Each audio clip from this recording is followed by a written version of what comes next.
विष्णु भगवान की जय। 26वां अध्याय। श्री विष्णु भक्त देवदूती के मुख से तीर्थराज प्रयाग का दिव्य चमत्कारी पुण्य प्रभाव तथा केरल देशवासी ब्राह्मण वसु की मुक्ति के संबंध में सुनकर पिशाच ने प्रश्न किया कि हे महात्मा, केरल देशवासी उस ब्राह्मण को किस प्रकार तथा किस युक्ति से मुक्ति प्राप्त हुई थी, यह प्रकरण मैं आपसे विस्तार पूर्वक सुनना चाहता हूँ। कृपा कर इस विस्तार पूर्वक को सुनाने का कष्ट कीजिए।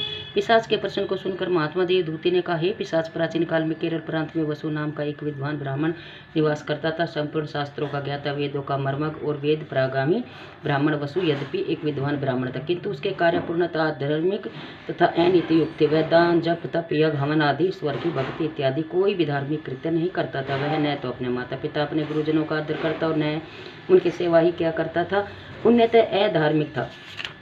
उसके धार्मिक तथा अत्याचारी कृत्यों से उसके सज्जन संबंधी माता पिता, गुरुजन इत्यादि सभी दुखी असंतुष्ट रहते थे। उन्होंने उसे सुधाकर सन्मार्ग पर लाने के लिए अनोखे प्रयास किए, परंतु उन्हें सफलता नहीं मिली। तब सबने मिलकर आपस में निमंत्रण की और उसकी समस्त संपत्ति छीनकर उसे घर से निकाल दिया। इस प्रकार परिवार से बहिष्कृत और घर से निकल दिए जाने के कारण वसु पूरी तरह असहाय, दुखी और निर्धन होकर देश विदेश तथा प्रांत प्रांत भटकने लगा। वह निर्धनता, अशक्तता तथा एकलापन में से दिन रात ही व्याकुल तथा दुखी रहने लगा।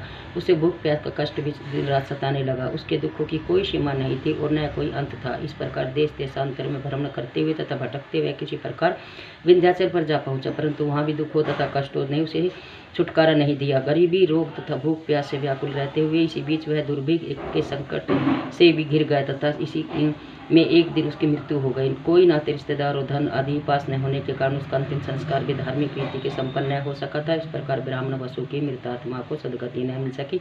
अंतिम संस्कार की क्रिया तो हुई ही नहीं, उसके कर्म फल भी दूषित थे। इन सब का परिणाम यह हुआ कि उसे प्रेत योनि को ग्रहण करना पड़ा। तब ब्राह्मण वसु की मृत आत्मा प्रेत योनि में प्राप्त कर वहीं विंध्याचल पर्वत पर रहने लगी। वहाँ पर वह प्रेत निधारी ब्राह्मण वसु शीत, ग्रीष्म, सुधा, तृष्णा तथा पीड़े से बड़ा व्याकुल व्यवस्थित रहने लगा।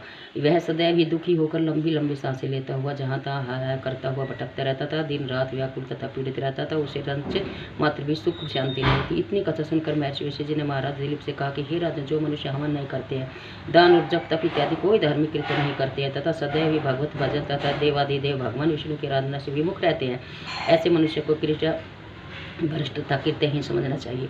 इसी प्रकार जो व्यक्ति पावन दिव्य तीर्थों का सेवन नहीं करते और वहां जाकर धार्मिक कृत्य नहीं करते तथा कभी भी भिखारी अभ्यागतों की सेवा नहीं करते तथा अन्न, वस्त्र, शरण, फल, मिष्टान, जल मणि इत्यादि का कभी भी दान नहीं करते, वे सदैव ही अधार्मिक तथा धर्मरहित माने जाते हैं। ऐसे लोग निंदित तथा धर्मवर्जित कृत्यों को करने वाले मृत्यु के पश्चात नरक यातना को भोगते हैं। इनका पूर्व जन्म भी भूत, प्रेत, राक्षस, पिशाच तथा कीट पतंगों की योनि में होता है। वशिष्ठ जी ने आगे कहा कि जो व्यक्ति स्वर्ग तथा मोक्ष सदगति की इच्छा रखते हैं, उन्हें सदैव शास्त्रों एवं धर्म तथा आयोजित सत्कर्मों को करना चाहिए।